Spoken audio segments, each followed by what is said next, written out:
Ang itim na Mercedes-Benz S-Class ay marahang dumausdos sa harapan ng Estrella del Mar, ang pinaka-eksklusibo at marangyang restaurant sa buong Bonifacio Global City. Inayos ni Enrique Salvador ang kanyang Patek Philippe na relo habang mabilis na lumapit ang valet para kunin ang susi. Sa edad na 42 siya ang buhay na kahulugan ng tagumpay. Siya ang nagmamay-ari ng pinakamalaking real estate development company sa bansa na may kayamanang lagpas na sa 10 bilyong piso at isang reputasyong kinatatakutan at iginagalang sa lahat ng sulok ng alta sosyedad. Good evening, Mr. Salvador. Pati ng valet na may halos maging labis na pagyuko. Isang karangalan po na muli kayong maging panauhin sa aming restaurant. Tumango si Enrique suot ang malamig at kalkuladong ngiti na pinagsanayan niya sa loob ng maraming taon ng walang awang negosasyon. Ang kanyang bespoke suit na gawa sa pinakamahusay na lana ay perpektong bumagay sa kanyang atletikong pangangatawan na inaalagaan ng isang personal trainer na ang buwanang bayad ay mas malaki pa sa taunang sahod ng karamihan. Bawat hakbang niya sa loob ng restaurant ay umalingaw-ngaw sa awtoridad ng isang taong hindi kailanman natutunang tanggapin ang salitang hindi.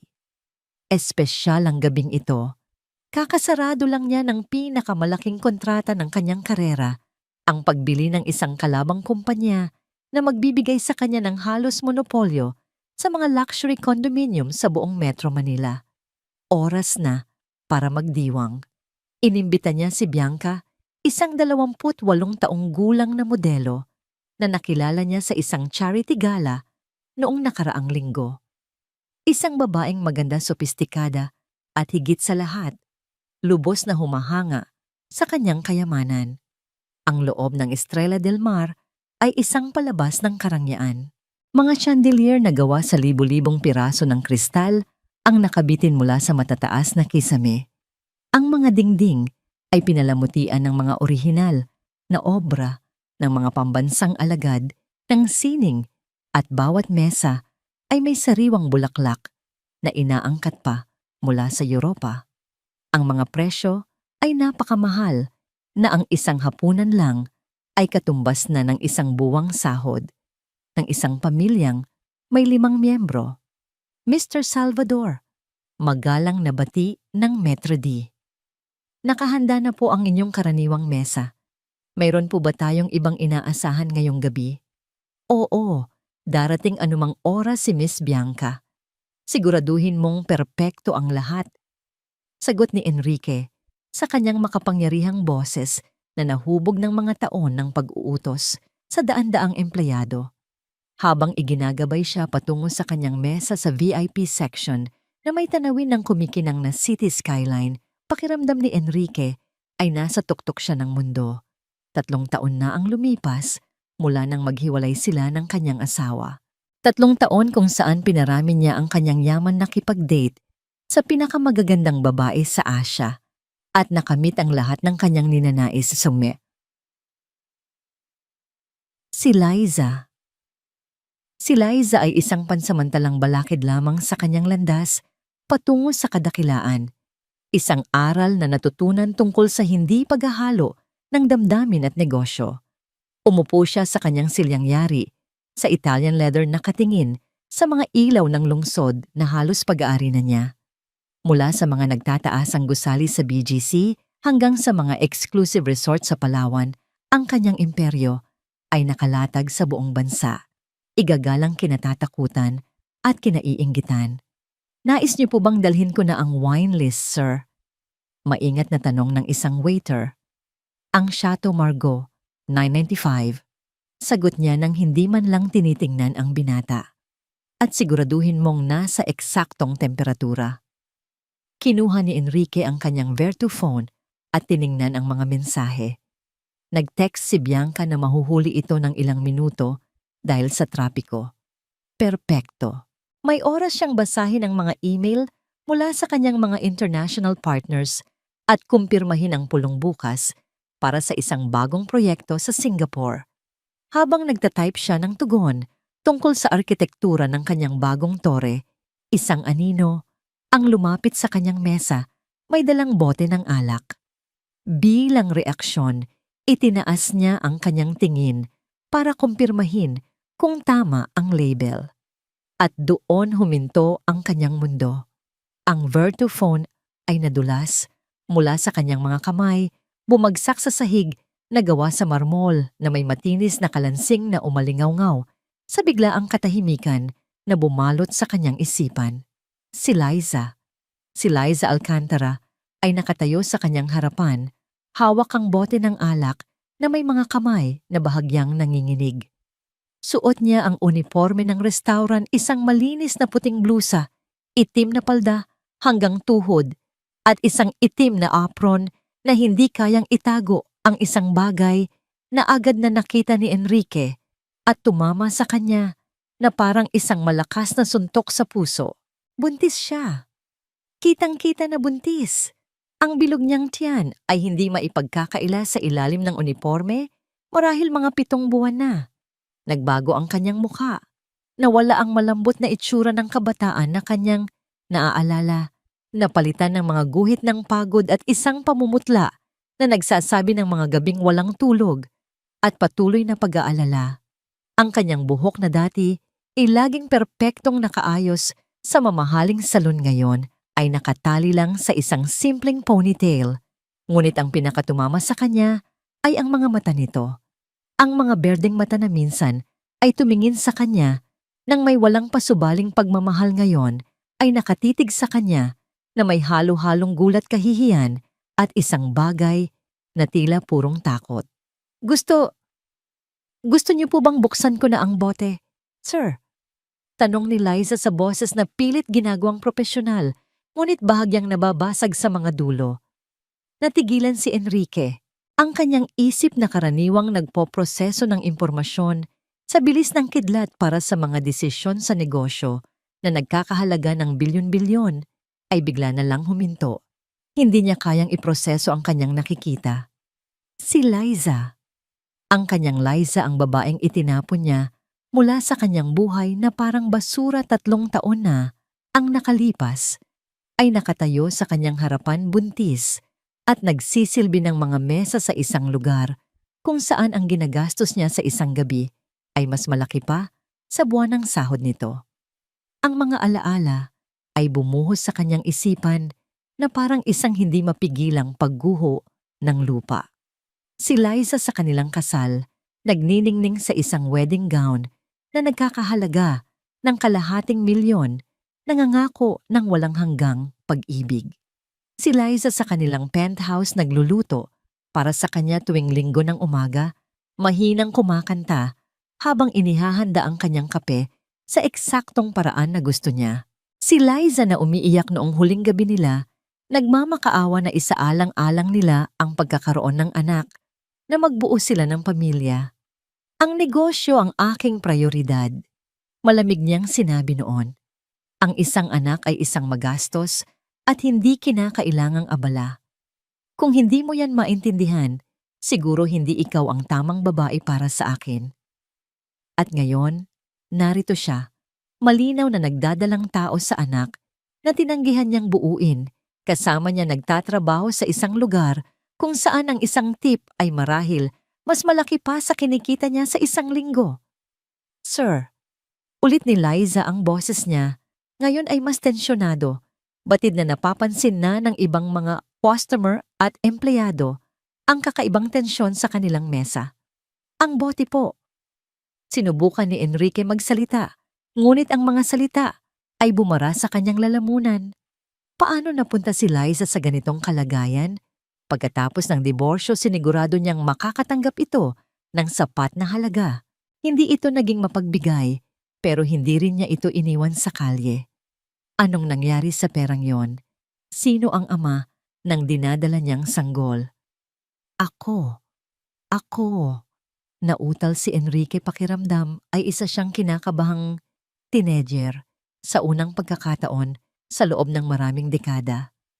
Sinamantala ni Liza ang kanyang pagkalito upang bahagyang iyuko ang ulo sa isang kilos na maaring mukhang propesyonal sa sino mang tagamasid, ngunit kinilala niya bilang isang tahimik na pakiusap. Pakiusap, huwag kang gumawa ng eksena. Hindi dito, hindi ngayon. Sa sandaling iyon, ang masayang boses ni Bianca ay umalingaw-ngaw mula sa entrada ng restaurant. Enrique darling, sorry I'm late, ang traffic grabe. Si Bianca ay papalapit sa mesa, parang isang aparisyon mula sa ibang dimensyon, suot ang kanyang designer dress na malamang ay mas mahal pa sa 6 na buwang sahod ni Liza, mga alahas na kumikinang sa ilalim ng mga ilaw at ang kumpiyansang nagmumula lamang sa isang buhay na walang tunay na alalahanin sa pera. Nakita ni Liza si Bianca na papalapit at may nagbago sa kanyang ekspresyon. Ang panandaliang kahinaan ay napalitan ng isang maskara ng propesyonal na dignidad na nagpira-piraso sa puso ni Enrique sa paraang hindi niya maintindihan. Paumanhin, sabi ni Liza sa isang matatag na boses. Ipapadala ko na lang po ang ibang waiter para mag-asikaso sa inyo ngayong gabi. Tumalikod siya para umalis, ngunit si Enrique sa isang biglaang kilos na hindi niya napigilan ay iniabot ang kamay at hinawakan siya sa braso. Liza, maghintay ka. Humarap siya at sa isang saglit lang nakita niya sa mga mata nito ang hilaw na sakit at pagtataksil na dinala nito sa loob ng 3 taon. Ngunit sa sandaling iyon nakarating na si Bianca sa mesa. Ayos lang ba ang lahat, mahal? Tanong ni Bianca na may pagtatakang tiningnan ng eksena. Si Enrique hawak ang braso ng isang buntis na waiter na tila handa ng tumakbo. Dahan-dahang binawi ni Liza ang kanyang braso mula sa pagkakahawak ni Enrique at hinarap si Bianca ng may perpektong propesyonal na paggalang. Ayos na ayos po, ma'am. Masiyahan po kayo sa inyong hapunan. At nang hindi na binigyan si Enrique ng isa pang pagkakataong magsalita, mabilis siyang naglakad patungo sa direksyon ng kusina, dala-dala ang emosyonal na balanse na maingat niyang binuo sa loob ng 3 taon. Umupo si Bianca walang kamalay-malay sa personal na lindol na yumanig sa kanyang kasama. Kilala mo ba yung waiter na yon? Parang magkakilala kayo? Komento niya habang binubuklat ang menu. Tiningnan siya ni Enrique na para bang nagsasalita ito ng ibang lengguwahe. Ang isip niya'y paulit-ulit na ipinapakita ang imahe ni Liza buntis, pagod nagtatrabaho sa isang lugar, kung saan ang ginagastos niya sa isang gabi ay katumbas na ng ilang buwang pagsisikap nito. Hindi automatiko niyang pagsisinungaling. Hindi ko siya kilala, ngunit habang masayang nagkukwento si Bianca tungkol sa kanyang shopping spree sa Hong Kong at sa kanilang mga plano para sa weekend sa yate ni Enrique, hindi niya maialis ang tingin sa pintuan ng kusina, umaasang makita muli ang anino na yon na naglaho, ngunit nag-iwan sa kanyang mundo na ganap na wasak. Naging isang katangi-tanging pagdurusa ang hapunan. Nagkunwari si Enrique na nakikinig sa mga kwento ni Bianca tungkol sa kanyang huling photoshoot sa Paris, ngunit ang kanyang mga mata ay walang tigil na hinahanap ang anumang bakas ni Liza sa mga waiter na paroot parito. Sa bawat babaeng dumaan sa gilid ng kanyang paningin, bumibilis ang tibok ng kanyang puso para lamang bumagsak muli kapag napagtanto niyang hindi ito si Liza. Enrique, nakikinig ka ba? Huminto sa pagsasalita si Bianca at tinitigan siya na may halong inis at pag-aalala. Kakaiba ka simula nang dumating ako. May nangyari ba sa negosyo? Pasensya na, mahal. Pilit ni Enrique ang kanyang pinaka-charming na ngiti, ang ngiting ginamit niya para isara ang mga kontratang nagkakahalaga ng milyon-milyon. Pinoproseso ko lang ang mga detalye ng kontratang isinara ko kanina. Malaking hakbang ito para sa kumpanya. Ngumiti si Bianca, tila kontento na sa paliwanag. Sanay na siya sa mga makapangyarihang lalaking palaging pera at negosyo ang iniisip. Bahagi iyon ng kanilang karisma. Ngunit hindi kontrata ang iniisip ni Enrique. Binabalikan niya ang bawat segundo ng ilang minutong yon kasama si Liza, sinusuri ang bawat detalye na parang ebidensya sa isang kasong kriminal, ang panginginig ng mga kamay nito, ang pamumutla ng mukha, ang maiitim na bilog sa ilalim ng mga mata na hindi kayang itago ng make-up at higit sa lahat ang bilog na tiyan na sumisigaw ng isang katotohanang yaw niyang harapin. Naka-move on na si Liza. Nakahanap na siya ng iba. Tinupad na niya ang pangarap na pamilya na siya mismo ang sumira. Sa unang pagkakataon, sa loob ng 3 taon, si Enrique Salvador ang taong kumukontrol ng mga imperyo at nagpapagalaw ng bilyon-bilyon. Sa isang tawag lang ay naramdamang ganap siyang nawawala. At ang pinakamasaklap sa lahat, hindi niya maintindihan kung bakit ganoon na lang kalaki ang epekto nito sa kanya. Alam mo ba? Bulong ni Bianca habang inilalapit ang kanyang mukha kay Enrique na may mapanuksong ng ngiti. Pagkatapos ng dinner, pwede tayong pumunta sa penthouse mo. May sorpresa ako sa'yo. Sa normal na pagkakataon, matutuwa si Enrique. Si Bianca ang eksaktong tipo ng babaeng gusto niya maganda, sopistikada at walang emosyonal na komplikasyon. Pero ngayong gabi, ang ideya ng pakikipagtalik sa kahit kanino ay tila imposible. Ang isip niya ay ganap na sinakop ng imahe ni Liza na naglalaho sa kusina. Sige, pagsisinungaling niya itinaas ang kanyang kupita ng alak. Cheers sa mga sorpresa. Ngunit habang nakangiting itinagay ni Bianca ang kanyang kupita, nakagawa na si Enrique ng isang desisyon na magpapabago sa takbo ng gabi. Sandali lang, sabi niya at tumayo. Kailangan kong sagutin ang isang mahalagang tawag. Babalik ako agad. Bago pa man makatutol si Bianca, mabilis na naglakad si Enrique patungo sa likurang bahagi ng restaurant direkta sa direksyon ng kusina. Ang kanyang puso ay kumakabog na parang tumatakbo siya sa isang marapon. Hindi niya ito plinano. Hindi niya inisip kung ano ang sasabihin niya. Ngunit ang kanyang katawan ay may sariling isip, kusa siyang dinadala patungo sa pintuan ng kusina. Huminto siya sa harap ng mga swing door na naghihiwalay sa eleganteng mundo ng dining area mula sa magulong katotohanan ng kusina. Sa bilog na salamin ng isa sa mga pinto, nasilip niya ang loob mga chef na nagmamadaling gumalaw mga waiter na kumukuha ng mga order ang organisadong kaguluhan ng isang high-end na restaurant sa gitna ng serbisyo. At pagkatapos ay nakita niya ito. Si Liza ay nakaupo sa isang maliit na silya. Sa isang sulok ang isang kamay ay nakahawak sa kanyang likod at ang isa naman ay may hawak na baso ng tubig. Ang kanyang muka ay nagpapakita ng malinaw na mga senyales ng pagkahapo. Sa isang sandali, ipinikit niya ang kanyang mga mata na para bang nag-iipon ng lakas para magpatuloy. Naramdaman ni Enrique na tila may sumaksak ng kutsilyo sa kanyang dibdib. Ang babaeng minsan ay nabuhay sa isang marangyang penthouse na may access sa pinakamahuhusay na spa at pribadong doktor na hindi kailanman nag-alala sa anuman, maliban sa kung anong designer dress ang isusuot ngayon, ay halatang nahihirapan na manatiling nakatayo sa isang shift sa trabaho. Nang walang pag-aalinlangan, itinulak niya ang mga pinto at pumasok sa kusina. Ang ingay at kaguluhan ay agad na sumalubong sa kanya. Ang init mula sa mga kalan, ang tunog ng mga kutsilyong, humihiwa ang mga sigaw ng utos mula sa head chef. Ilang empleyado ang tumingin sa kanya nang may gulat at alarma. Ang mga customer ay tiyak na hindi dapat naroroon.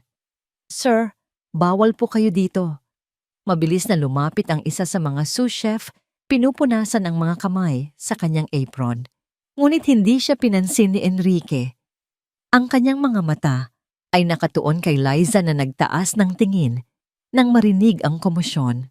Ngayon nakatingin ito sa kanya na may ekspresyon ng ganap na pagkasindak. Liza, sabi niya, at ang kanyang boses ay naging kakaiba kahit sa sarili niyang pandinig. Puno ng emosyon na hindi niya alam kung paano pangasiwaan. Agad siyang tumayo na may pagsisikap na masakit panoorin at lumapit sa kanya ang muka ay namumula sa hiya. Enrique, hindi ka pwedeng nandito. Pabulong niyang sabi. Batid na lahat ng empleyado ay nakatingin sa kanila. Pakiusap, umalis ka na. Kailangan nating mag-usap. Sagot niya ganap, na binabaliwala ang mga mausisang tingin at mga boses ng pagtutol mula sa mga staff. Hindi dito, hindi ngayon.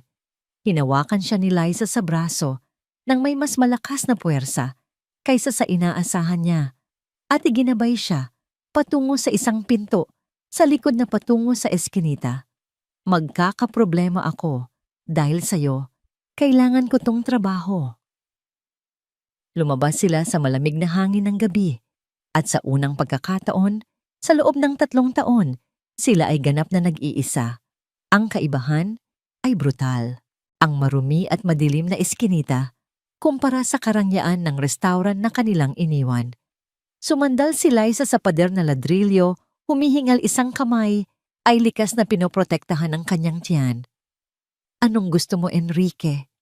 Tanong niya, at may katigasan sa kanyang boses na hindi pa niya narinig dati. Nandito ka ba para pagtawanan ako? Para kumpirmahin na tama ka tungkol sa akin? Hindi ko alam na nagtatrabaho ka dito. Naramdaman ni Enrique na para siyang isang tanga na usal ang mga salitang walang katuturan. Hindi ko alam na buntis ka. Isang mapait na tawa ang kumawala kay Liza, isang tawa na dumurog sa kanyang puso. Siyempre hindi mo alam. Bakit mo naman malalaman?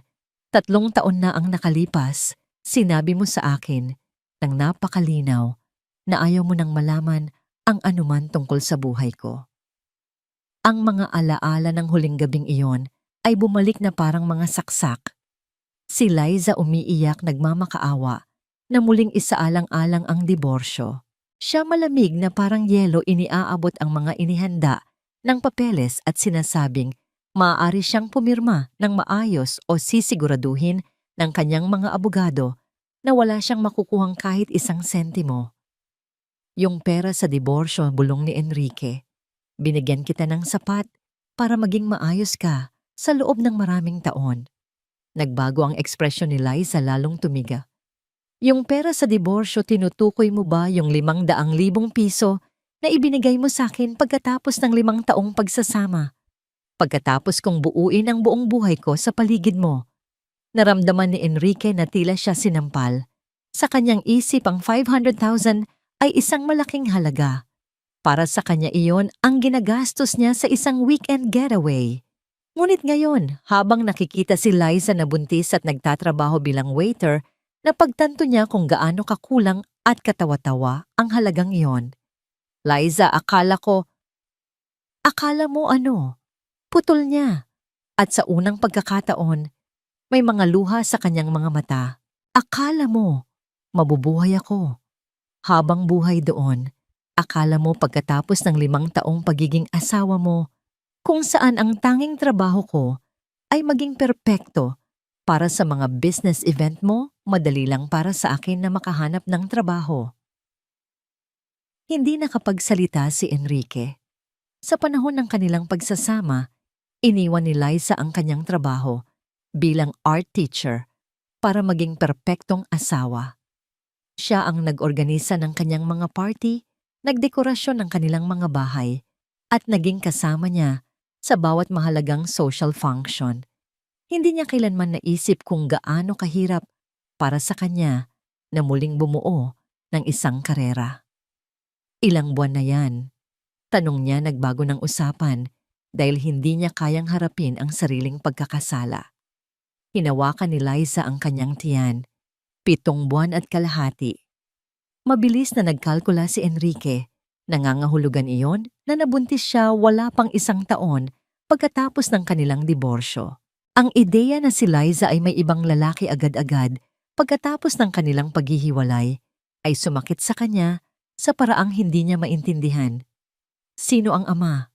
Tanong niya bago pa man niya mapigilan ang sarili. Ang tanong ay tumama kay Liza na parang isang malakas na sampal. Ang sakit at kahihiyan sa kanyang mga mata ay napalitan ng isang nag-aapoy na galit. Ang lahat ng sakit sa loob ng 3 taon, ang pagod ang pagtataksil ng isa pang lalaki. At ngayon, ang kahambugan ng lalaking ito na nagtanong na para bang may karapatan pa siya, lahat ay sumabog. Pak!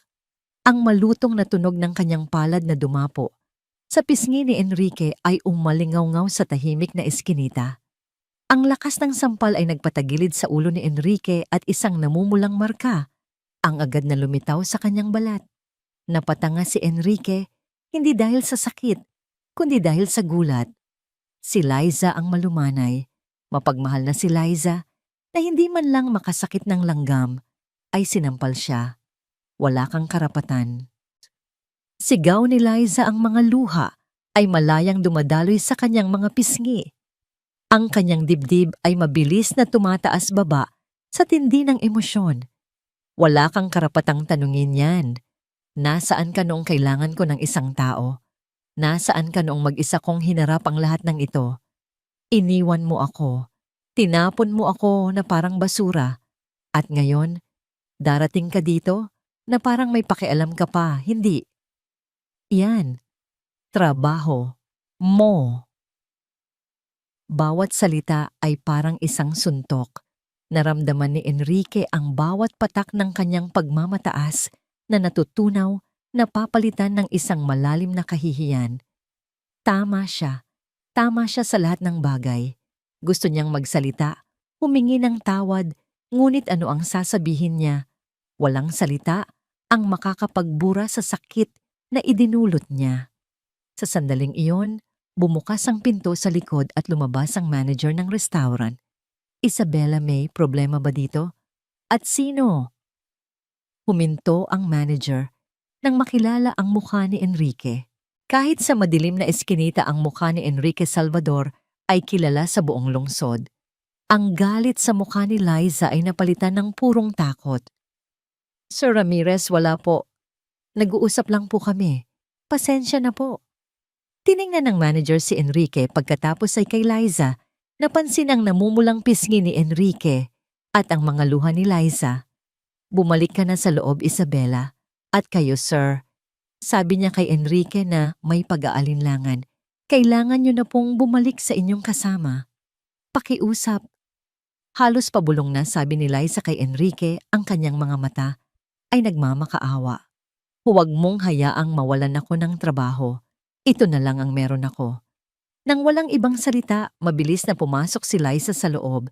Iniwan si Enrique na mag-isa sa eskinita na may higit pang mga tanong kaysa sa mga sagot at isang sakit sa dibdib at pisngi na hindi niya alam kung paano papawiin. Bumalik siya sa kanyang mesa na parang isang zombie. Naghihintay si Bianca, ang kanyang muka ay isang maskara ng pagkainip.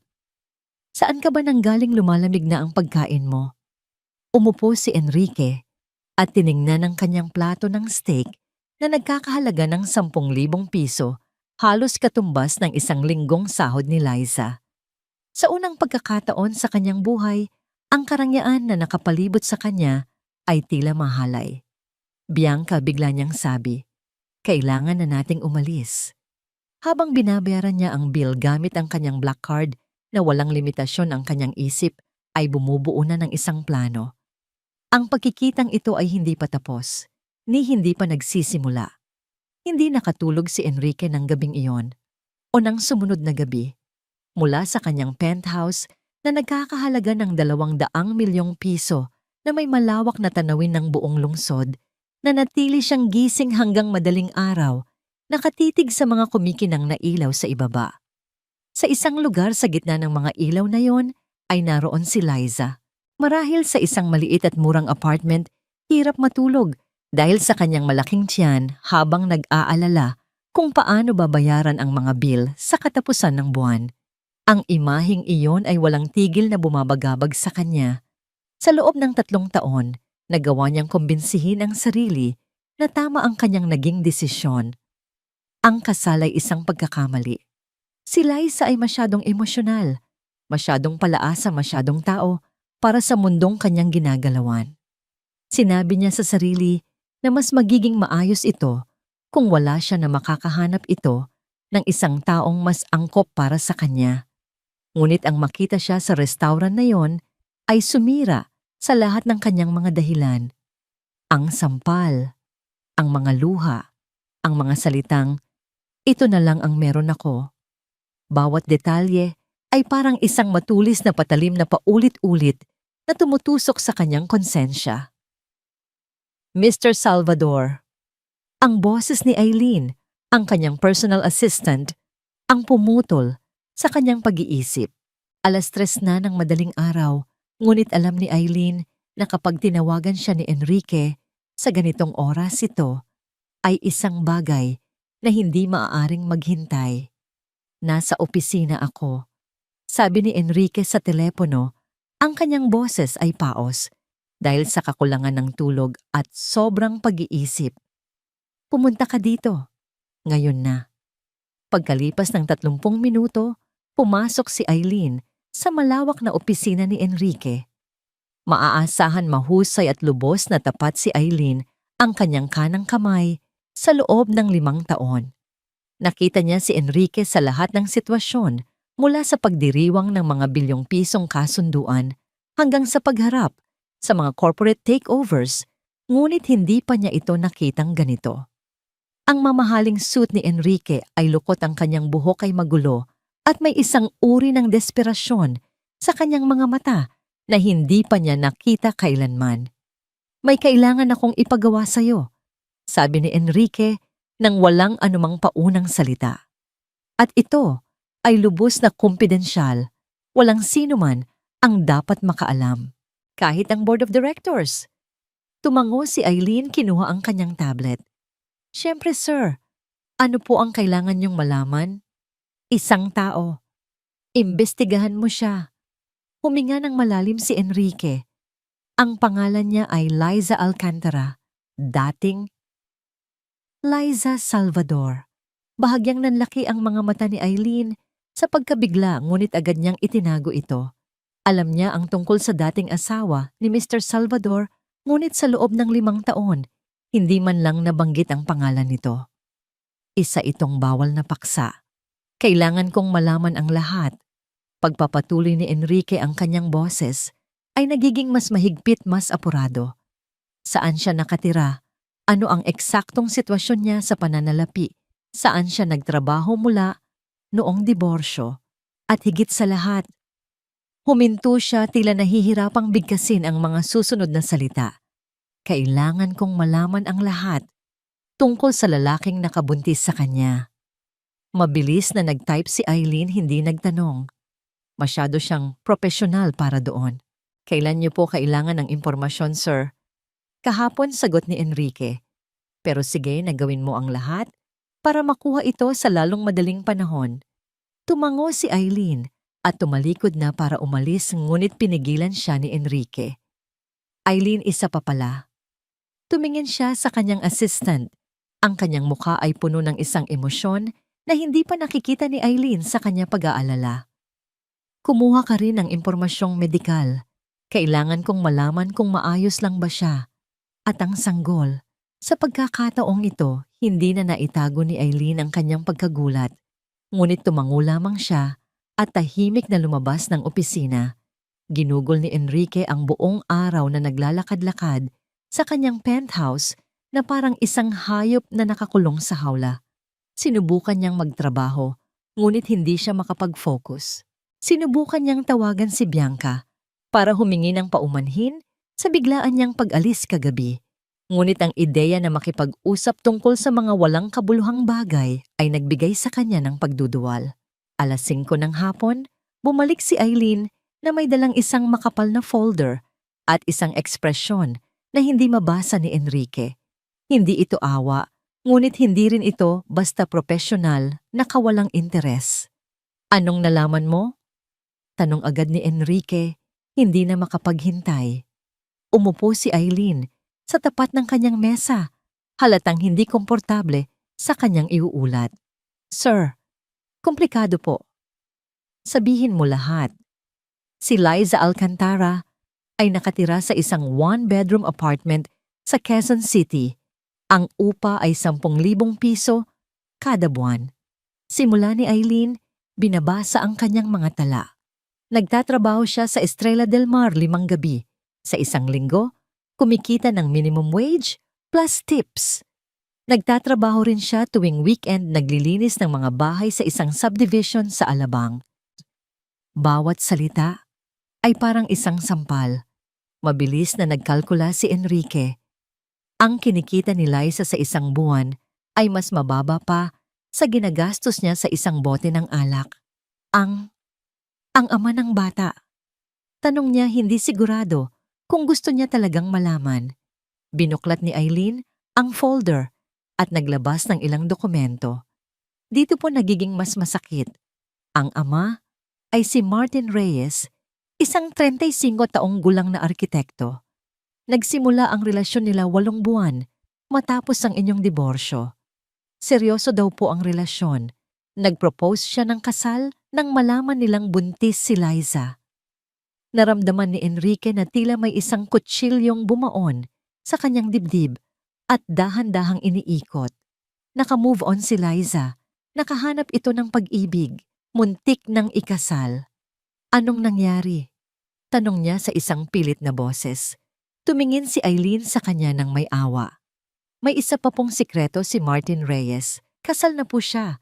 8 taon na may 2 maliliit na anak. Hindi po alam ni Liza. Nalaman niya ang katotohanan noong 5 buwan na siyang buntis nang sumugod ang legal na asawa sa kanyang apartment. Napapikit si Enrique, iniisip ang eksena. Si Liza buntis at puno ng pag-asa sa kanyang bagong buhay, natuklasan na ang lalaking mahal niya ay niloloko lang siya. At siya, anong ginawa niya? Sinabi niya na isang pagkakamali lang daw, ang lahat na hindi niya kailanman binalak, na iwan ang kanyang pamilya. Nag-alok siya ng pera para ayusin ang sitwasyon, para ipa-abort. Bulong ni Enrique puno ng galit. Tumanggi po si Liza at nang tumanggi siya, sinabi ni Martin na ayaw na niyang malaman pa ang anuman tungkol sa sanggol. Huminto si Eileen. 2 buwan na po ang nakalipas. Hindi na siya muling nagparamdam. Ang impormasyon ay tumama kay Enrique na parang isang malaking alon. Si Liza ay tinraidor. Muli, una sa kanya na malupit siyang iniwan at pagkatapos kay Martin na niloko siya at iniwan siyang buntis. Mayroon pa po pagpapatuloy ni Eileen. Pumupunta si Liza sa isang public health center para sa kanyang prenatal care dahil hindi niya kayang magbayad ng pribadong health insurance. Nagkaroon siya ng ilang minor complications, high blood pressure, anemia, na malamang ay dahil sa stress at sobrang pagtatrabaho. Mga komplikasyon. Agad na naalarma si Enrique. Ayos lang ba ang sanggol? Ayon po sa mga medical records sa ngayon, pareho silang maayos. Ngunit inirekomenda ng mga doktor na bawasan niya ang oras ng trabaho at stress. Malinaw po na hindi yun posible sa kanyang sitwasyon. Bakit hindi siya lumapit sa akin? Halos pabulong na tanong ni Enrique. Bakit hindi siya humingi ng tulong? Tumingin si Eileen sa kanya ng may kakaibang ekspresyon. Sir, natatandaan niyo po ba kung ano ang huli niyong sinabi sa kanya? Naalala ni Enrique ang gabing iyon. Kung magkakaproblema ka man sa buhay, problema mo na yan. Pinili mong umalis. Harapin mo ang mga kahihinatnan. Napakalupit niya noon. Paano nga naman lalapit si Liza sa kanya? Pagkatapos noon, may isa pa po akong nalaman. Mahinang sabi ni Eileen, ang kanyang boses ay nag-aalinlangan. Isang bagay na nakita ko sa mga talaan ng ospital. Ano yon? Sa medical information sheet po niya. Sa tanong kung sino ang emergency contact. Tumingin si Eileen ng diretso sa mga mata ni Enrique. Isinulat niya po ang pangalan niyo at ang numero ng opisina niyo. Ang katahimikan na sumunod ay nakakabingi. Naramdaman ni Enrique na parang hinigop ang lahat ng hangin sa silid. Sa kabila ng lahat ng pag-iwan niya ng kalupitan ng 3 taon ng katahimikan, kapag kailangan niyang magsulat ng isang pangalan na pagkakatiwalaan niya sa isang emergency, ang pangalan pa rin niya ang isinulat nito. Bakit? Bakit niya gagawin yon? Bulong niya mas para sa sarili kaysa kay Eileen. Siguro po, sir. Maingat na mungkahi ni Eileen dahil sa kabila ng lahat, kayo pa rin ang pinakamahalagang tao sa buhay niya. Napaupo si Enrique sa kanyang silya na lulula sa mga emosyon na hindi niya alam kung paano pangasiwaan. Si Liza. ang kanyang matapang marangal at nasaktang si Liza. Nag-iisa, ngunit hindi ganap na nag-iisa. Dahil sa pinakamadilim na sandali, siya pa rin ang nasa isip nito. Anong gagawin ko, Eileen? Tanong niya. At sa unang pagkakataon, sa loob ng maraming taon, ang kanyang boses ay naging marupok naging tao. Nasa sa inyo po yan, sir. Pero kung papayagan niyo po ako, sabihin mo. Sa 5 taon ko pong pagtatrabaho sa inyo, hindi ko pa kayo nakitang ganito kaapektado sa isang bagay na hindi tungkol sa negosyo. At si Liza Alcantara po, ang nag-iisang tao na nakita kong nagpapakilos sa inyo bilang isang tunay na tao sa halip na isang makinang gumagawa ng pera. Tumingin si Enrique kay Eileen nang may pagtataka. Hindi pa ito nagsalita ng ganito kadiretso. Isang bagong determinasyon ang nabuo sa kanyang dibdib, pinapalitan ang pagkagulat at awa. Isang determinasyon na malamig matigas at hindi matitinag. Tama ka, sabi niya tumayo. Ang kanyang boses ay muling naging boses ng CEO, ng taong sanay mag-utos at masunod. Ngunit ngayon may iba ng layunin sa likod nito. Eileen, kanselahin mo lahat ng meeting ko para sa susunod na linggo. Sabihin mong meron akong emergency sa pamilya. Masusunod po, sir. At ihanda mo ang sasakyan. Sabi niya naglalakad patungo sa pinto. Mayroon akong isang pamilyang kailangan kong bawiin. Hindi na naghintay si Enrique.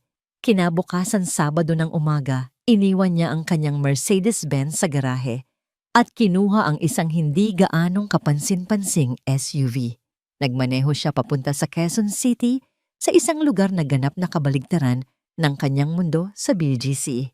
Ang mga kalsada ay masikip, ang mga gusali ay magkakatabi at ang hangin ay may amoy ng tunay na buhay ng pagkaing niluluto sa kalye ng usok ng mga sasakyan at ng samut-saring kwento ng milyon-milyong tao. Natagpuan niya ang apartment building ni Liza, isang lumang 4-story na gusali na nagkukulay abo na ang pintura at may mga sampayan sa mga bintana. Sa loob ng ilang minuto, nanatili lang siya sa loob ng sasakyan, pinagmamasdan ang lugar. Dito nakatira ang babaeng minsan ay natulog sa mga Ehiptong sapin ng kama at nag-almusal sa mga porselanang pinggan. Isang matinding kirot ng pagkakasala ang muling tumama sa kanya. Huminga siya ng malalim at lumabas ng sasakyan. Nagdala siya ng isang bayong ng mga sariwang prutas at isang kahon ng mamahaling bitamina.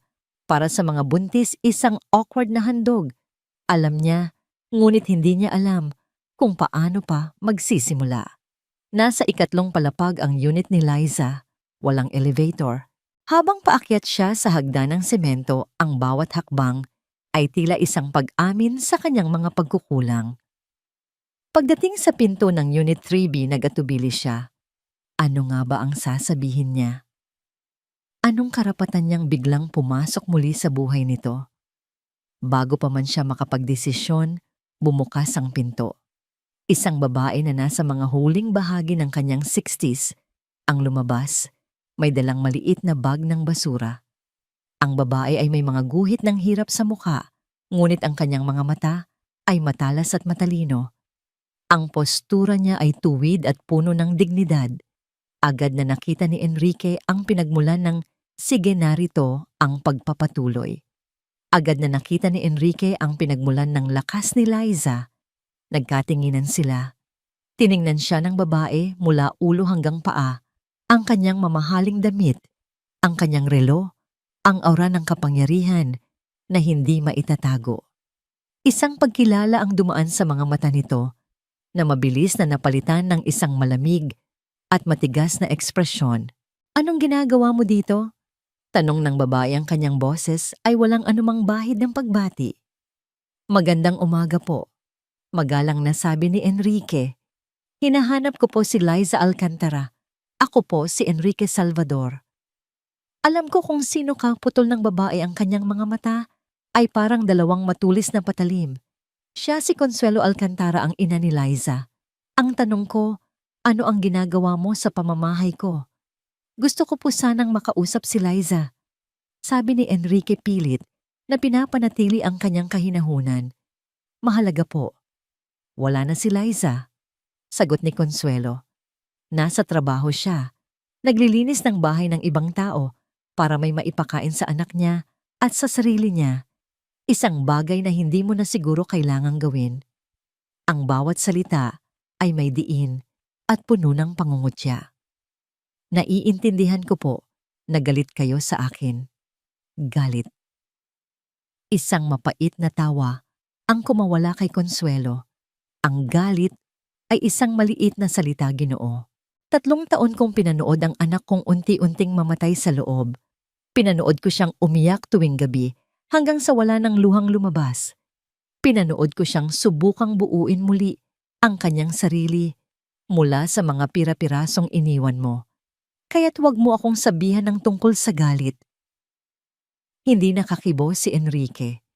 Ang sakit na nararamdaman niya mula sa mga salita ni Consuelo ay mas matindi pa kaysa sa sampal ni Liza. Pakiusap po. Sabi niya, ang kanyang boses ay mas mababa na ngayon, mas desperado. Gusto ko lang pong tumulong. Nalaman ko po ang sitwasyon niya. Ang tungkol kay Martin. Ang tungkol sa sanggol. Kaya ngayon gusto mong tumulong.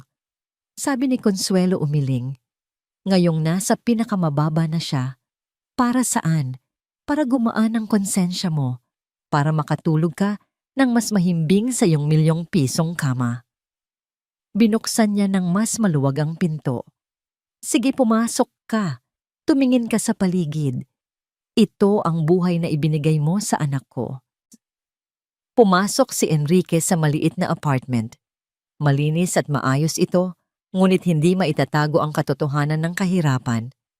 Ang mga kasangkapan ay luma na ang pintura, sa dingding ay may mga bitak, at ang espasyo ay sapat lang para sa isang tao, hindi para sa isang ina, at sa kanyang paparating na sanggol. Sa isang sulok, may isang maliit na kuna na gawa sa kahoy malinaw na segunda mano. Umupo ka, giutos ni Consuelo. Itinuro ang isang upuang yari sa ratan. Sumunod si Enrique, inilapag ang bayong ng prutas at bitamina sa isang maliit na mesa. Kumuha si Consuelo ng isang baso at nilagyan ito ng tubig mula sa isang pitsel. Inilapag niya ito ng malakas sa mesa sa harap ni Enrique. Nandito ako para mag-alok ng tulong. Simula ni Enrique, kinuha ang kanyang checkbook mula sa kanyang bulsa. Gusto kong siguraduhin na si Liza at ang sanggol ay hindi magkukulang sa anumang bagay. Medical na pangangailangan upa sa bahay lahat. Hindi na niya natapos ang sasabihin. Sa isang mabilis na kilos, kinuha ni Consuelo ang baso ng tubig. Swoosh! Ang malamig na tubig ay tumama ng buong lakas sa mukha ni Enrique, tumulo sa kanyang mamahaling damit at sa sahig. Natigilan siya ng lalaki ang mga mata. Sa gulat ang mga patak ng tubig ay tumutulo mula sa kanyang buhok at baba. Talagang wala kang kahihiyan. Sigaw ni Consuelo, ang kanyang katawan ay nanginginig sa galit. Iniisip mo ba na ang lahat ng problema sa mundo ay kayang ayusin ng pera mo? Iniwan mo ang anak ko na halos walang-wala. At ngayon, babalik ka dito, iwinawagayway ang iyong tseke na para bang isa kang Diyos na magliligtas sa amin mula sa aming kahirapan. Insulto yan, Mr. Salvador. Tumayo siya at lumapit kay Enrique.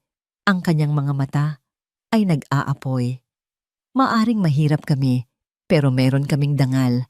Isang bagay na hindi mo mabibili ng lahat ng pera mo sa mundo. Hindi namin kailangan ang iyong awa. Ang kailangan ng anak ko ay isang taong mananatili sa tabi niya. Hindi isang taong mag-iiwan ng pera at aalis kapag naging magulo na ang lahat. Sa sandaling iyon, bumukas ang pinto. Pumasok si Liza pagod mula sa maghapong pagtatrabaho. Ang kanyang buhok ay nakatali. May mga butil ng pawis sa kanyang noo at ang kanyang mga kamay ay may hawak na isang supot ng mga groceries.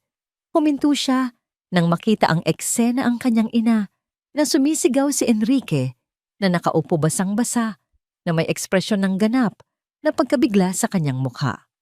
Ma-Enrique, bulong ni Liza hindi makapaniwala. Nabitawan niya ang supot ng groceries at gumulong ang ilang piraso ng sibuyas at kamatis sa sahig. Liza anak, sabi ni Consuelo, ang kanyang galit ay napalitan ng pag-aalala para sa anak. Tumingin si Liza mula sa kanyang ina patungo kay Enrique, ang kanyang mga mata ay puno ng pagkalito, sakit at kahihiyan. Hindi niya alam kung ano ang nangyari. Ngunit alam niyang si Enrique ang dahilan kung bakit ganito kagalit ang kanyang ina. Anong ginagawa mo dito? Tanong niya kay Enrique, ang kanyang boses ay nanginginig. Tumayo si Enrique, pinunasan ang kanyang mukha gamit ang likod ng kanyang kamay. Liza, ako. Gusto ko lang. Umalis ka na. Sabi ni Liza, ang kanyang boses ay halos hindi marinig. Pakiusap, umalis ka na. Ang makita si Enrique sa kanyang maliit na apartment, ang makita siyang binuhusan ng tubig ng kanyang ina, ang banggaan ng kanyang nakaraan, at kasalukuyan ay masyadong masakit para sa kanya. Tumingin si Enrique kay Liza, pagkatapos ay kay Consuelo. Ang mukha ng matanda ay matigas pa rin, ngunit nakita niya ang isang bakas ng sakit sa mga mata nito, sakit para sa kanyang anak. Pinatuyo ni Enrique ang kanyang sarili sa loob ng SUV, nakatitig sa bintana ng apartment ni Liza hanggang sa dumilim. Ang kahihiyan ay naroon pa rin, ngunit ito ay dahan-dahang napapalitan ng isang malinaw na pag-unawa. Mali ang kanyang diskarte, ganap na mali. Sa mundo niya, ang pera ang solusyon sa lahat.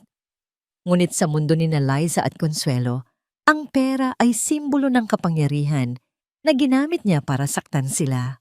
Ang pag-aalok nito ay parang pagbubudbud ng asin sa isang sariwang sugat. Kinailangan niyang baguhin ang kanyang taktika.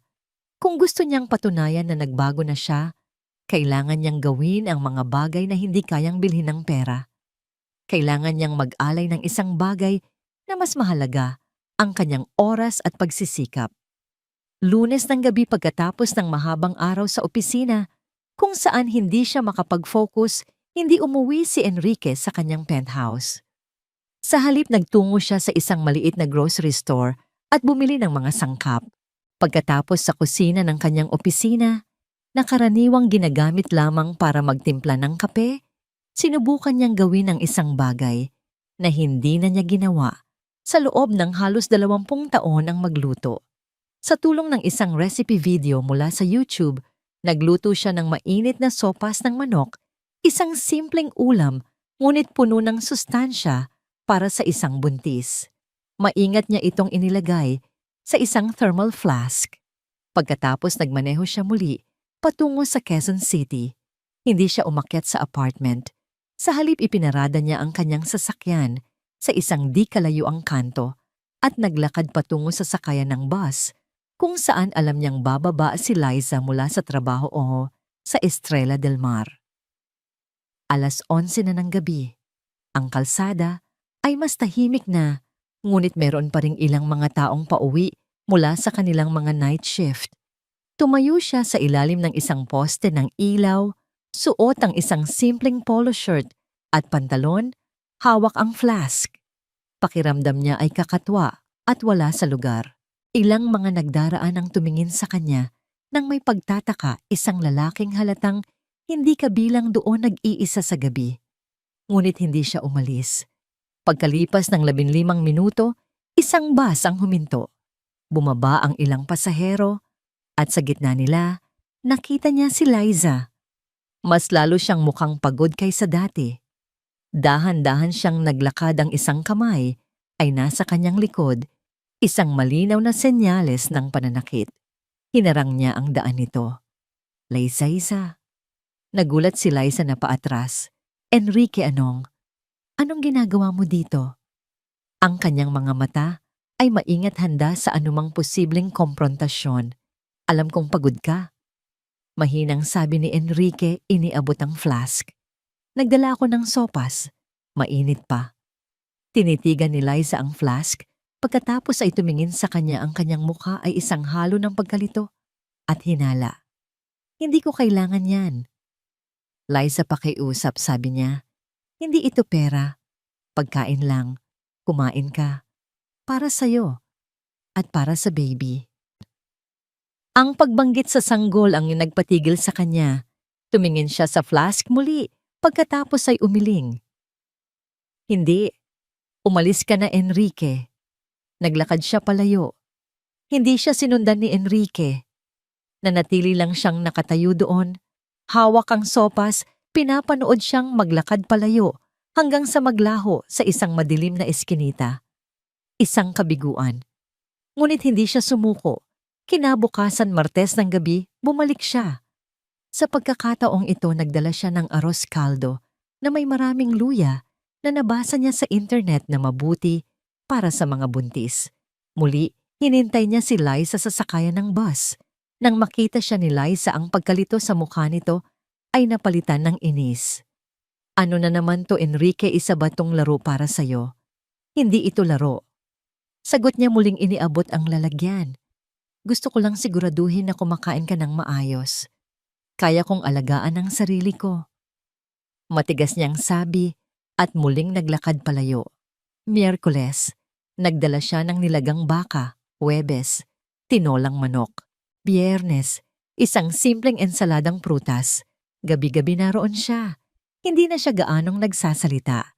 Hinihintay lang niya ito, iaalok ang pagkain, at kapag tumanggi ito, tahimik siyang mananatili doon hanggang sa makalayo ito. Ang mga residente sa lugar ay nagsimula nang makapansin. Ang gwapong estranghero na may dalang pagkain ay naging usap-usapan sa mga tindahan at sa mga nag-iinuman sa kanto. Mula sa bintana ng kanilang apartment lihim na pinagmamasdan ni Consuelo, ang lahat ng kanyang mga mata ay pununo ng hinala, ngunit meron ding isang maliit lumalaking butil ng pagtataka.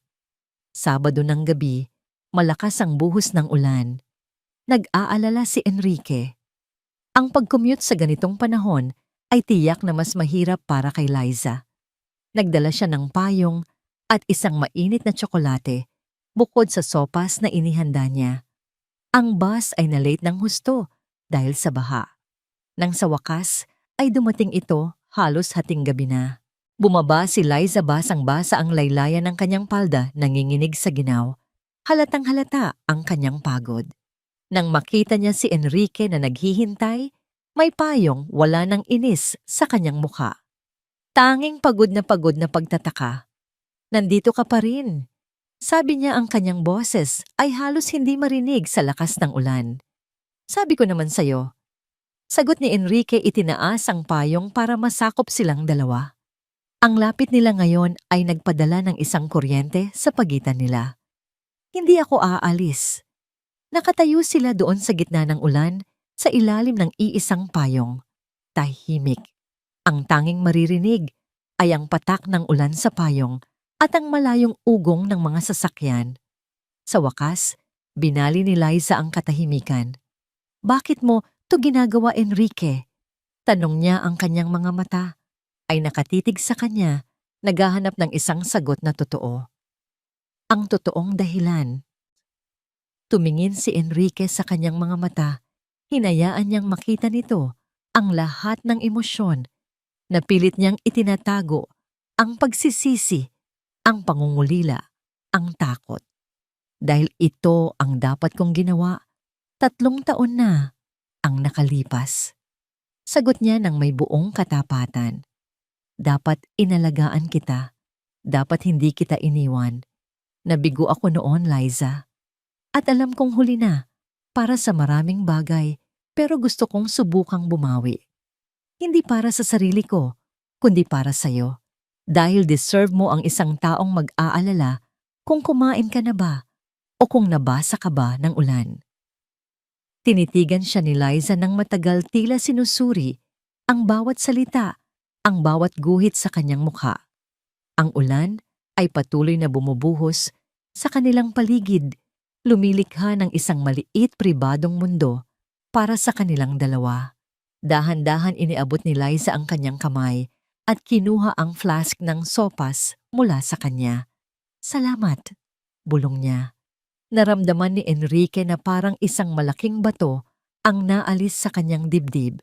Isang maliit na salita, ngunit para sa kanya ito ay isang malaking tagumpay. Gusto mo bang ihatid na kita? Alok niya maingat. Nag-alinlangan si Liza sa isang sandali. Pagkatapos ay dahan-dahang tumango. Okay. Naglakad sila nang magkatabi sa ilalim ng payong. Ang kanilang mga balikat ay bahagyang nagkakadikit. Nang makarating sila sa tapat ng apartment building, huminto si Liza. Sige na, sabi niya. Kaya ko na mula dito. Mag-ingat ka sa pag-akyat, sabi ni Enrique. Tumango siya. Bago siya tuluyang pumasok, lumingon siya. Enrique, bakit mommy? Masarap ba yang luto mo? Isang bahagyang nangiti ang sumilay sa kanyang mga labi, ang unang tunay na ngiti na nakita niya mula sa kanya. Napangiti rin si Enrique, isang tunay at magaan na ngiti. Sana, kung hindi pwede mong itapon, babalik naman ako bukas. Tumango si Liza at pumasok na sa loob. Habang naglalakad pabalik si Enrique sa kanyang sasakyan, basang-basa na ng ulan, ngunit hindi niya ito alintana. Alam niyang ito pa lang ang simula. Isang mahaba at mahirap na daan ang nasa harapan niya. Ngunit ngayong gabi, sa gitna ng malakas na ulan, nagawa niyang gawin ang unang hakbang. At para sa kanya iyon ay sapat na. Walang ibang salitang sinabi si Enrique. Tumango siya, kinuha ang kanyang basang-basang coat at dahan-dahang lumabas ng pinto, iniwan ang mag-ina sa nakakabinging katahimikan. Habang pababa siya ng hagdan, narinig niya ang mahinang pag-iyak ni Liza. Bawat hikbi ay parang isang martilyo na pumupukpok sa kanyang puso. Lumabas siya sa gusali, basang-basa at napahiya. Ngunit sa ilalim ng kahihiyan, isang bagong damdamin ang nagsimulang lumitaw. Hindi pagsuko, kundi determinasyon. Ang pagbuhos ng tubig ay hindi isang pagtataboy, isa yung hamon. At si Enrique Salvador ay hindi kailanman umaatras sa isang hamon. Naintindihan niya ngayon, hindi pera ang solusyon. Ito ay isang bagay na mas mahirap, isang bagay na hindi niya pa nagawa noon. Kailangan niyang patunayan ang kanyang sarili, hindi sa pamamagitan ng kanyang yaman, kundi sa pamamagitan ng kanyang mga gawa. Ang digmaan para mabawi si Liza ay hindi lalabanan sa mga boardroom o sa bangko. Lalabanan ito dito sa mga lansangan ng Quezon City, sa ilalim ng mapanuring mga mata ng isang ina na handang gawin ang lahat para protektahan ang kanyang anak. At sa pagkakataong ito, handa siyang lumaban ng patas. Linggo ng umaga. Ang sikat ng araw ay malayang pumapasok sa bintana ng apartment, nagbibigay ng isang bihirang pakiramdam ng kapayapaan. Sa loob ng 2 linggo, isang bagong routine ang nabuo. Si Enrique, ang bilyonaryong CEO, ay naging isang regular na bisita. Hindi na siya nagdadala ng pagkain. Sa halip, nagdadala siya ng toolbox. Inayos niya ang tumutulong gripo sa kusina. Pinalitan niya ang pundidong bumbilya sa pasilyo. Binuo niya ang segunda manong kuna na binili ni Liza, pininturahan ito ng puti at iginuhit dito ang maliliit na mga bituin. Bawat gawa ay tahimik, ngunit mas malakas ang mensahe kaysa sa anumang salita. Ipinapakita niya, hindi sinasabi. Si Consuelo ay nanatiling mapagmasid. Ang kanyang dating hayagang pagkasuklam ay napalitan ng isang maingat na distansya. Pinapanood niya kung paano gumalaw si Enrique sa kanilang maliit na espasyo, kung paano nito maingat na inilalahad ang isang upuan para kay Liza, kung paano ito nakikinig ng may buong atensyon kapag nagkukwento si Liza tungkol sa kanyang araw. Hindi pa rin siya nagtitiwala, ngunit nagsisimula na siyang mag-alinlangan sa kanyang unang paghatol. Ngayong umaga, habang nag-aayos si Enrique ng isang sirang bisagra sa pinto ng aparador at si Liza ay nakaupo sa sopa, nagtutupi ng mga damit ng sanggol, isang malakas at desperadong katok ang bumasag sa katahimikan. Nagkatinginan silang lahat. Hindi sila nag-aasahan ng bisita. Dahan-dahang tumayo si Liza at naglakad papunta sa pinto. Nang buksan niya ito, ang kulay ay nawala sa kanyang mukha. Nakatayo sa labas si Martin Reyes, ngunit hindi ito ang kumpiyansa at makisig na Martin na kanyang nakilala. Ang buhok niya ay magulo, ang kanyang mga mata ay namumula at namamaga na parang ilang araw nang umiiyak at ang kanyang damit ay lukot na lukot. May amoy ng alak na humahalos sa kanyang mamahaling pabango. Liza, ang kanyang boses ay basag. Mahal, pakiusap, kailangan nating mag-usap. Walang dapat pag-usapan. Matigas na sabi ni Liza, sinubukang isara ang pinto, ngunit mabilis na iniharang ni Martin ang kanyang paa. Pakiusap. Nagkamali ako, alam ko, isang malaking tangang pagkakamali. Lumuhod siya sa sahig sa harap ng lahat ng kanilang mga kapitbahay. Iniwan na ako ni Carla. Wala na akong pamilya. Kayo na lang. Kayo na lang ang natitira sa akin. Napatulala si Liza. Ang eksena ay napaka-surreal. Ang lalaking nag-iwan sa kanya nang walang anumang pagsisisi ay ngayon ay nakaluhod nagmamakaawa. Lumapit si Consuelo sa pinto, ang kanyang muka ay isang maskara ng galit. Umalis ka dito. Matapos mong sirain ang buhay ng anak ko, babalik ka na. Parang walang nangyari. Tita, pakiusap po. Sabi ni Martin. Ang mga luha ay tumutulo na sa kanyang mga pisngi. Alam ko po na galit kayo at may karapatan po kayo. Pero mahal ko si Liza at mahal ko ang magiging anak namin. Hayaan niyo po akong bumawi. Hayaan niyo po akong maging ama sa kanya. Sa loob ng silid tumayo si Enrique, ang martilyo ay mahigpit na hawak sa kanyang kamay. Nanatili siyang tahimik, ngunit ang kanyang buong katawan ay tensyonado. Isang coiled spring na handang kumilos anumang oras. Ang mga salita ni Martin, gaano man kasinungaling, ay tumama sa isang sensitibong bahagi ni Consuelo. Sa kabila ng kanyang galit, ang ideya ng isang bubuong pamilya para sa kanyang apo ay isang malakas na pang-akit. Ito ang tamang gawin, ang normal na sitwasyon. Isang ama para sa anak. Liza, anak. Mahinang sabi ni Consuelo, bumaling sa kanyang anak. Pakinggan mo muna siya. Ma, hindi makapaniwalang sabi ni Liza. Matapos ang lahat ng ginawa niya, kailangan ng bata ng isang ama. Giit ni Consuelo, ang kanyang tingin ay panandaliang napunta kay Enrique. At siya pa rin ang ama. Ang mga salitang yun ay sinadya para marinig ni Enrique.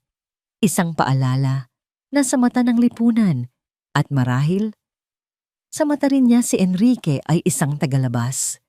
Dahil sa pahiwatig na suporta mula kay Consuelo, nakahanap ng lakas si Martin. Tumayo siya at sinubukang pumasok sa apartment. Liza, pakiusap. Gusto ko lang makita ka, malaman kung ayos ka lang. Sinubukan niyang hawakan ang braso ni Liza, ngunit bago pa man niya ito magawa, isang anino ang mabilis na gumalaw. Nandoon na si Enrique nakatayo sa pagitan nila. Hindi siya nagsalita. Ang kanyang presensya pa lang ay sapat na para maging isang pader na hindi kayang lampasan. At sino ka naman? Mapanuyang tanong ni Martin. Tiningnan si Enrique mula ulo hanggang paa. Ang bagong sugar daddy. Masyado ka nang matanda para sa kanya. Di ba?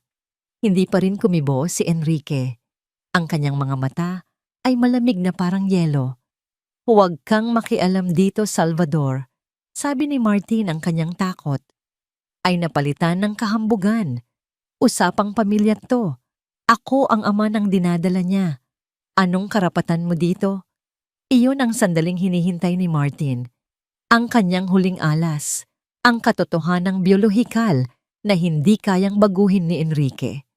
Dahan-dahang lumapit si Martin kay Liza, ang kanyang mga mata ay nakatuon sa malaking tiyan nito. Anak ko yan. Bulong niya na parang sa sarili lang. Itinaas niya ang kanyang kamay dahan-dahan na para bang hihimasin ang tiyan ni Liza. Hayaan mo akong hawakan ng anak ko. Swoosh! Ang kamay ni Enrique ay parang kidlat na humarang sa kamay ni Martin, ilang pulgada lang mula sa tiyan ni Liza. Ang pagkakahawak niya ay mahigpit na parang bakal. Huwag na huwag mo siyang hahawakan. Sabi ni Enrique, ang kanyang boses ay mababa at puno ng panganib. Sino ka para pigilan ako? Sigaw ni Martin sinubukang bawiin ang kanyang kamay. Ako ang ama. Tumingin si Enrique nang diretso sa mga mata ni Martin at sa sandaling iyon ang lahat ng pagpapanggap, lahat ng kahinahunan ay nawala. Ang nakita ni Martin ay ang walang awang CEO na kinatatakutan ng buong mundo ng negosyo. Ang ama? Sabi ni Enrique, ang bawat salita ay mabagal at may diin, ay ang nananatili, hindi ang tumatakbo. Sa isang malakas at biglaang kilos, hinawakan ni Enrique ang kwelyo ni Martin at itinulak ito ng buong lakas palabas ng pinto. Natumba si Martin sa pasilyo gulat at hindi makapaniwala sa bilis ng pangyayari. Isinara ni Enrique ang pinto ng malakas. Ang tunog ay umalingaw-ngaw sa buong apartment. Sa loob katahimikan, si Consuelo ay nakatayo, ang kanyang bibig ay bahagyang nakabukas sa gulat. Si Liza ay nakasandal sa pader, ang kanyang mga kamay ay protektadong nakalagay sa kanyang tiyan. Pagkatapos, isang mahinang daing ang kumawala sa kanyang mga labi. Aray, napatingin si Enrique at Consuelo sa kanya. Si Liza ay namumutla, ang kanyang muka ay napangiwi sa sakit. Ang isang kamay niya ay humigpit sa kanyang tiyan. Liza! Sabay na sigaw ni Enrique at Consuelo. Ang galit ni Enrique ay agad na napalitan ng purong takot. Lumapit siya, hinawakan ang mga balikat nito. Anong masakit? Liza, anong nararamdaman mo? Dadaling kita sa ospital. Anak, anong nangyayari? Tanong ni Consuelo, ang kanyang pagiging praktikal ay nawala na palitan ng takot ng isang ina. Bigla lang, sumakit. Humihingal na, sabi ni Liza. Mula sa labas narinig nila ang galit na sigaw ni Martin. Hindi pa tayo tapos, Salvador. Akin ang batang iyan, babalikan ko, kayo magbabayad ka. Ngunit hindi na nila ito pinansin. Sa loob ng maliit na apartment, ang 2 taong nag-aaway para kay Liza, ang kanyang dating asawa, at ang kanyang ina, ay ngayon ay nagkakaisa sa kanilang takot para sa kanya at sa sanggol na nasa kanyang sinapupunan. Ang biglaang pananakit ng tiyan ni Liza ay sanhi lamang pala ng stress, ayon sa doktor na agad tinawagan ni Enrique. Ngunit ang insidenteng iyon ay nag-iwan ng malalim na bakas sa kanilang lahat. Naging malinaw na ang pagbabalik ni Martin ay hindi isang simpleng problema. Ito ay isang bomba na anumang oras ay maaaring sumabog. At sumabog nga ito, hindi sa pamamagitan ng pisikal na karahasan, kundi sa pamamagitan ng isang uri ng digmaan na mas mahirap labanan, ang digmaan para sa simpatsya at opinyon ng publiko. Hindi sumuko si Martin. Sa halip pinalitan niya ang kanyang diskarte. Nagsimula siyang magpanggap bilang ang nagsisising ama. Kinabukasan, isang malaking bouquet ng mga puting rosas na may kasamang card na nagsasabing, "Patawarin mo ako, mahal." MCD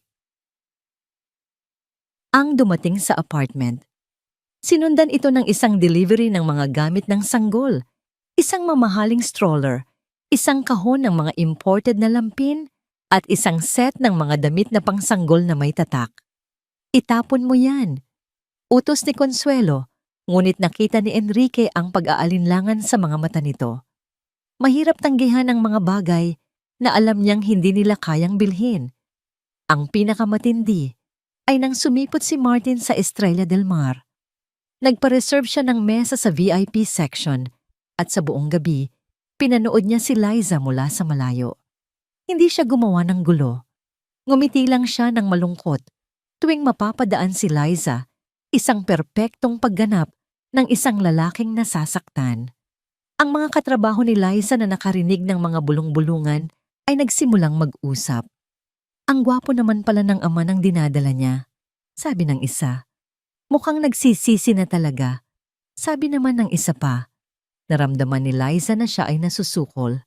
Ang bawat kilos ni Martin ay dinisenyo para iparamdam sa kanya na siya ay makasarili, kung hindi niya ito bibigyan ng pangalawang pagkakataon. Napanood ni Enrique ang lahat ng ito nang may lumalagong galit. Ang kanyang unang instinct ay gamitin ang kanyang kapangyarihan, isang tawag lang sa kanyang abogado, at maaari niyang sirain ang karera ni Martin, gawing miserable ang buhay nito. Ngunit pinigilan niya ang sarili. Ang paggamit ng dahas o pera ay magpapatunay lang na siya at si Martin ay pareho lang. Kailangan niyang manalo sa labang ito sa paraang hindi kailanman magagawa ni Martin. Kaya't nilabanan niya ang mga pasikat na kilos ni Martin ng tahimik na pagiging maaasahan. Nang malaman niyang may prenatal class si Liza tuwing Miyerkules, nag-insister siyang sumama. Sa una tumanggi si Liza. "Nakakahiya," sabi niya. "Lahat ng nandoon mga mag-asawa. Mas nakakahiya kung hahayaan kitang mag-isa doon." Sagot ni Enrique at sumama nga siya. Sa isang silid na puno ng mga mas batang mag-asawa na sabik na naghihintay sa kanilang unang anak, si Enrique Salvador, ang bilyonaryong hari ng real estate, ay naupo sa isang plastik na upuan at nakinig ng mabuti sa isang lecture tungkol sa pagpapasuso. Sinubukan niyang magpalit ng lampin sa isang manika at sa una ay naging katawa-tawa siya, ngunit hindi siya sumuko. Pinag-aralan niya ito paulit-ulit hanggang sa makuha niya ang tamang paraan. Nakita ni Liza ang determinasyon sa kanyang mga mata, isang uri ng focus na karaniwan niyang inilalaan sa mga board meeting ngayon ay nakatuon sa isang maliit na manika. Habang si Martin ay nagpapadala ng mga mamahaling regalo, si Enrique naman ay nagkukumpuni ng mga sira sa bahay. Habang si Martin ay gumagawa ng mga pampublikong eksena ng pagsisisi, si Enrique naman ay tahimik na sinasamahan si Liza sa kanyang mga check-up, matyagang naghihintay sa mga mahahabang pila sa public health center at kinakabisado ang bawat payo ng doktor. Ang tunay na paghaharap ay nangyari isang hapon pagkatapos ng check-up ni Liza. Palabas na sila ng health center nang harangin sila ni Martin sa parking lot. "Liza, mag-usap tayo." Sabi ni Martin, ang kanyang boses ay kalmado ngunit may diin. "Wala na tayong dapat pag-usapan, Martin." Sagot ni Liza na ngayon ay mas matatag na dahil sa presensya ni Enrique sa kanyang tabi. "Meron," giit ni Martin. "Tungkol sa anak ko, gusto kong magkaroon ng karapatan sa kanya. Gusto ko siyang makita kapag naipanganak na siya. Gusto kong maging bahagi ng buhay niya." Tumingin siya kay Enrique. "Karapatan ko yon bilang ama." Hindi kumibo si Enrique. Hinayaan niyang si Liza ang sumagot. Ito ang laban ni Liza. Huminga ng malalim si Liza, hinawakan ang kanyang tiyan, at tumingin ng diretso sa mga mata ni Martin. "Karapatan?" Ulit niya ang kanyang boses ay walang panginginig. "Nawala mo ang lahat ng karapatan mo noong araw na sinabi mo sa akin na ayusin ang sitwasyon. Nawala mo ang karapatan mo nung tinalikuran mo kami. Ang pagiging ama, Martin, ay hindi isang karapatan na basta mo nalang babalikan kapag kumbinyente na sayo. Ito ay isang responsibilidad na tinakbuhan mo." Natigilan si Martin. Malinaw na hindi niya inaasahan ang ganitong katatagan mula kay Liza. Pero nagbago na ako. Mabuti para sayo." Putol ni Liza. "Pero ang desisyon mo ay may mga kahihinatnan. At ang kahihinatnan ay ito ako na ang mag-isang magpapalaki sa anak ko. At kung mayroon mang ibang tao na tatayo bilang ama para sa kanya." Lumingon siya at tumingin kay Enrique, isang tingin na puno ng kahulugan. Iyon ay magiging isang taong pinili kong pagkatiwalaan, hindi isang taong sumira sa tiwala ko. Ang pagkatalo ay malinaw sa mukha ni Martin. Ang kanyang huling alas, ang biyolohiya, ay tinalo ng isang bagay na mas malakas ang desisyon ng ina. Napuno ng galit ang kanyang mga mata. Tumingin siya kay Enrique, isang tingin na puno ng kamandag. "Talaga," mapanuyang sabi ni Martin, "sa tingin mo pipiliin ka niya. Ang isang lalaking nagtapon sa kanya na mas malupit pa sa ginawa ko Huwag kang maging kampante. Salvador. Kapag nagsawa na siya sa paglalaro mo ng mabait na tao, maaalala niya kung sino ka talaga. At sa huli, pareho lang tayong iiwan niya. Pagkasabi noon, tumalikod siya at mabilis na naglakad palayo, iniwan ng isang nakakalasong katahimikan. Habang naglalakad sila pabalik sa sasakyan, hindi maalis sa isip ni Enrique ang mga salita ni Martin. Hindi dahil naniniwala siya rito, kundi dahil tinumbok nito ang kanyang pinakamalalim na takot. Paano kung tama si Martin? Paano kung ang lahat ng ginagawa niya ay hindi sapat para mabura ang sakit ng nakaraan? Paano kung sa huli ang tingin sa kanya ni Liza ay palaging magiging isang paalala ng lalaking minsan nang sumira sa kanyang puso? Sumakay sila sa sasakyan nang walang imikan. Binasag ni Liza ang katahimikan. Salamat, sabi niya nakatingin sa labas ng bintana. Para saan? Sa pagtayo lang doon, sabi niya. Sa pagpapaubaya sa akin na harapin siya, sa pagtitiwala na kaya ko. Tumingin si Enrique sa kanya.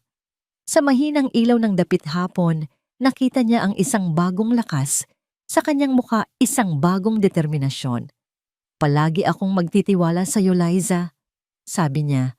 At sa pagkakataong yon, alam niyang totoo ang mga salitang yon. Ang digmaan laban kay Martin ay maaaring hindi pa tapos. Ngunit ang mas mahalagang laban ng laban para muling makuha ang tiwala ni Liza ay tila unti-unti na niyang napapanalunan. Ang stress mula sa patuloy na panggugulo ni Martin ay nagkaroon ng epekto. Sa sumunod na linggo, sa isa sa kanilang mga regular na check-up, napansin ng doktor na bahagyang tumaas muli ang presyon ng dugo ni Liza. Walang dapat ikabahala ng husto, sabi ng doktor, ngunit bilang pag-iingat, inirekomenda niya ang complete bed rest. Anong ibig sabihin ng complete bed rest? Tanong ni Liza, ang takot ay malinaw sa kanyang boses. Ibig sabihin wala ng trabaho, wala ng paglilinis ng bahay, wala ng mahabang biyahe sa bus. Paliwanag ng doktor, kailangan mong manatili sa bahay at magpahinga hanggang sa manganak ka. Ilang linggo na lang naman. Para kay Liza ang ilang linggo na lang ay parang isang habang buhay. Pero Dok, paano ako mabubuhay? Sinubukang magsalita ni Enrique para sabihing, ako na ang bahala. Ngunit isang tingin mula kay Liza ang nagpatigil sa kanya. Ang tingin na yon ay nagsasabing, huwag kang mag-alok ng pera sa harap ng ibang tao. Huwag mo akong ipahiya. Nang gabing iyon ang tensyon sa maliit na apartment ay halos mahahawakan. Si Liza ay nakahiga sa kama, nakatitig sa kisame, ang kanyang isip ay malinaw na puno ng mga alalahanin. Paano ang upa? Ang mga bayarin sa kuryente at tubig. Ang pagkain, ang huling ipon niya ay sapat lang para sa isang linggo. Ayaw niyang humingi ng tulong kay Enrique. Pagkatapos ng lahat ng kanyang sinabi, tungkol sa pagiging malaya at hindi pag-asa sa kanya, ang paghingi ng pera ngayon ay parang isang malaking pagkatalo. Alam ni Enrique ang lahat ng ito. Naramdaman niya ang kanyang pag-aalinlangan, ang kanyang pride. Kaya gumawa siya ng isang plano.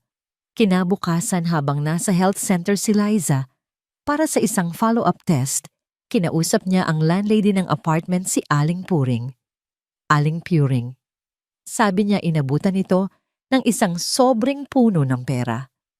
Ito po ay bayad para sa upa ni Liza para sa susunod na 6 na buwan.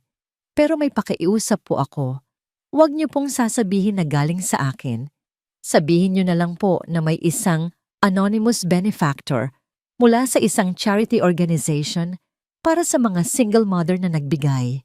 Nag-alinlangan si Aling Puring, ngunit ang kapal ng sobre ay sapat na para kumbinsihin siya. Sumunod na kinausap ni Enrique ang may-ari ng maliit na sari-sari store sa kanto. Gumawa siya ng isang arrangement, lahat ng bibilhin ni Consuelo o Liza mula sa bigas hanggang sa gatas ay ilista sa isang tab na babayaran niya linggo-linggo. Muli ang kondisyon ay anonimato. Para kay Liza ang mga pangyayari ay tila isang milagro. May isang foundation daw pong tumutulong sa mga buntis na tulad ko, Nay. Masayang sabi niya kay Consuelo. Sila na raw po ang bahala sa upa at sa mga groceries natin hanggang mga anak ako.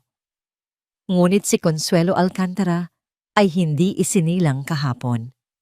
Matalas ang kanyang pakiramdam. Alam niya na ang mga anonymous benefactor ay hindi basta-basta sumusulpot sa kanilang lugar. At napansin niya ang mga palihim na pag-uusap ni Enrique kay Aling Puring at sa tindera. Isang hapon, habang nag-aayos si Enrique ng isang lumang electric fan sa sala at si Liza ay natutulog sa kwarto, tinawag siya ni Consuelo sa kusina. "Halika dito, iho." Sabi niya, ang kanyang boses ay seryoso. "Magkape muna tayo." Naupo si Enrique sa maliit na mesa sa kusina. Nagtimpla si Consuelo ng 2 tasa ng instant coffee. Sa loob ng ilang minuto, tahimik lang silang umiinom. Ang foundation para sa mga single mother. Simula ni Consuelo hindi nakatingin sa kanya. May pangalan ba yan? Baka gusto kong mag-donate balang araw. Alam ni Enrique na nahuli na siya. "Tita," ibinaba ni Consuelo ang kanyang tasa at tumingin ng diretso sa mga mata ni Enrique. Wala na ang galit. Wala na ang pangungutya. Ang naroon lang ay isang seryosong mapanuring tingin. "Enrique," sabi niya, "diretsuhin mo ako. Mahal mo ba talaga ang anak ko o ginagawa mo lang lahat ng ito dahil sa konsensya mo?" Ito ang tanong na hinihintay ni Enrique. Ang tanong na magpapasya sa lahat. Huminga siya ng malalim. Pareho po siguro noong una. Aminado niya ng may buong katapatan. Noong una konsensya lang. Kasi ako ang dahilan kung bakit siya nasa ganitong sitwasyon. Ako ang sumira sa buhay niya. At gusto kong ayusin yon. Nagpatuloy si Consuelo sa pakikinig, hindi nagpapakita ng anumang emosyon. Pero habang tumatagal, pagpapatuloy ni Enrique ang kanyang boses ay nagiging mas mahina, mas personal. Habang nakikita ko kung gaano siya katatag, kung paano niya hinaharap ang lahat ng may dignidad. Habang nakikita ko siyang naghahanda para sa pagdating ng sanggol ng mag-isa, tita, na-realize ko na hindi lang konsensya ang nararamdaman ko. Na-realize ko na ang pagmamahal ko sa kanya ay hindi kailanman nawala. Mas lumalim pa nga. Tumingin siya sa direksyon ng kwarto ni Liza. Mahal ko po siya. Mahal ko si Liza. At kahit hindi sa akin, mahal ko na rin ang sanggol na dinadala niya dahil bahagi siya ni Liza.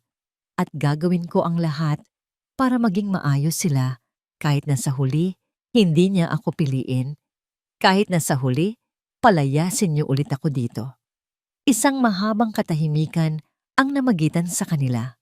Sinuri ni Consuelo ang kanyang muka, hinahanap ang anumang bakas ng kasinungalingan. Wala siyang nakita. Ang nakita niya ay isang lalaking nasasaktan, nagsisisi, at higit sa lahat tapat.